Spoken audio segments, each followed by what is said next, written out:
The situation in Israel and nearby regions has reached a critical point, following the deaths of two important leaders, one from Hezbollah and another from Hamas, which has drastically increased tensions.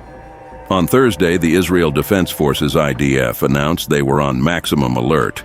Both in defense and in attack, IDF forces are deployed in the air, at sea, and on land, and are prepared for any scenario, and especially for the attack plans in the immediate time frame. With the prospect of an all-out war, on Thursday, Israeli Prime Minister Benjamin Netanyahu met with the Home Front Command. As the country prepared for possible retaliation for the deaths of Imad Shukr, Hezbollah's military chief, in Beirut, and Ismail Haniyeh, Hamas leader, in Tehran. The deaths of these leaders, attributed to Israel, have prompted vows of revenge from Iran, Hamas, and Hezbollah, marking the beginning of a new phase of hostilities. Hassan Nasrallah, Hezbollah's leader, declared that the war against Israel has entered a new phase, promising anger and vengeance against the Jewish state. The enemy and those behind the enemy must wait for our inevitable reaction, God willing. There is no discussion or controversy about this.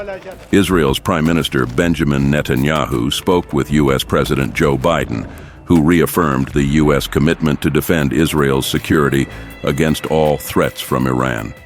Both discussed new American military deployments in the region to protect Israel against possible ballistic missile and drone attacks, showing a clear strategic alliance in the face of escalating violence.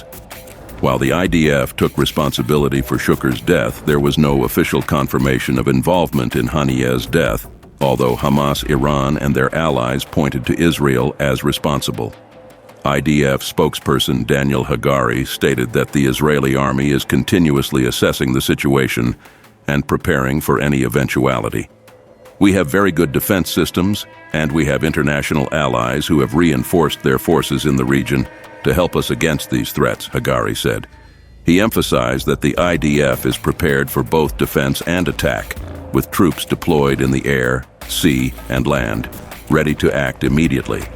The situation escalated further when, after 48 hours of relative calm, Hezbollah launched an attack against Israel, firing rockets into Galilee in response to an Israeli attack on the Lebanese village of Chamah, which allegedly resulted in the deaths of 4 Syrians and injuries to several Lebanese civilians. The IDF reacted by destroying a Hezbollah rocket launcher in Yatir, southern Lebanon. Although many of the rockets were intercepted by Israeli air defenses, some hit open areas without causing injuries.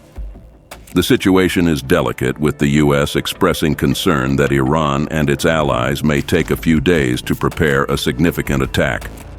American officials, as reported by the Axios news site, indicated they are taking steps to prepare and help contain possible hostilities.